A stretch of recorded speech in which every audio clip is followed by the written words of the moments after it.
ఒక సాధారణ రైతు కుటుంబం నుంచి భారత రాష్ట్రపతి భవన్ వరకు చేరిన తెలుగు నాయకుడు ఎవరో తెలుసా? ఆయనే నీలం సంజీవరెడ్డి గారు. భారతదేశపు అత్యంత యువ రాష్ట్రపతి. ఆంధ్రప్రదేశ్‌కు తొలి ముఖ్యమంత్రి. అధికారంలో ఉన్న సరళ జీవితం విడిచిపెట్టని మహానేత. 1913 మే 19న ఆంధ్రప్రదేశ్‌లోని అనంతపురం జిల్లా ఇల్లూరు గ్రామంలో నీలం సంజీవరెడ్డి గారు జన్మించారు. చిన్నప్పటి నుంచే ఆయనకు దేశభక్తి ఎక్కువ. మహాత్మా గాంధీ గారి ప్రభావంతో స్వాతంత్ర యుద్ధంలో చేరారు. అప్పుడు చదువు కంటే దేశసేవే ముఖ్యమని భావించి కాలేజీ చదువును కూడా వదిలివేశారు. బ్రిటిష్ పాలనకు వ్యతిరేకంగా పోరాడుతూ అనేకసార్లు జైలుకు కూడా వెళ్లారు. భారతదేశానికి స్వాతంత్రం వచ్చిన తర్వాత నీలం సంజీవరెడ్డి గారు రాజకీయాల్లో వేగంగా ఎదిగారు. 1956లో ఆంధ్రప్రదేశ్ రాష్ట్రం ఏర్పడినప్పుడు ఆ రాష్ట్రపు తొలి ముఖ్యమంత్రిగా బాధ్యతలు చేపట్టారు.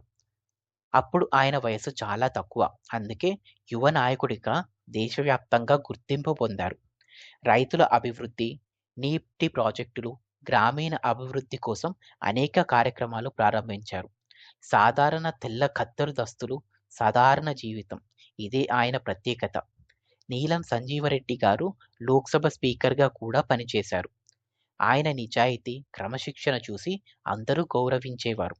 1977లో భారతదేశపు 6వ రాష్ట్రపతిగా ఎన్నికయ్యారు.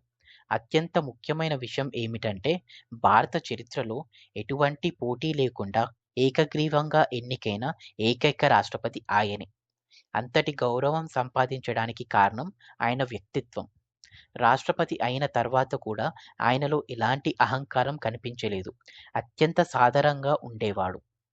రాష్ట్రపతి భవన్‌లో అన్నెసెసరీ ఖర్చులు తగ్గించారు. సింపుల్‌గా జీవితాన్ని పాటించారు. పదవి అంటే అధికారమే గాక ప్రజల సేవ చేసే బాధ్యత అని ఆయన నమ్మకం. తెలుగు వ్యక్తిగా భారతదేశ అత్యున్నత పదవిని అలంకరించిన తెలుగు ప్రజలకు గౌరవం అయ్యింది. ఒక రైతు కుటుంబం నుంచి ప్రారంభమైన ప్రయాణం రాష్ట్రపతి భవన్ వరకు చేరింది. అది కేవలం రాజకీయ విజయం కాదు. నిజాయితీ, కష్టపడి పనిచేయడం, దేశభక్తి గెలిచిన కథ. నీలం సంజీవరెడ్డి గారు మనకు చెప్పిన గొప్ప సందేశం ఏమిటంటే పదవి పెద్దది కాదు. వ్యక్తిత్వమే మనిషిని గొప్పవాడిని చేస్తుంది అని. ఈ వీడియో గనుక మీకు నచ్చితే లైక్ చేయండి, షేర్ చేయండి మరియు సబ్స్క్రైబ్ చేయండి. ధన్యవాదాలు. జై హింద్.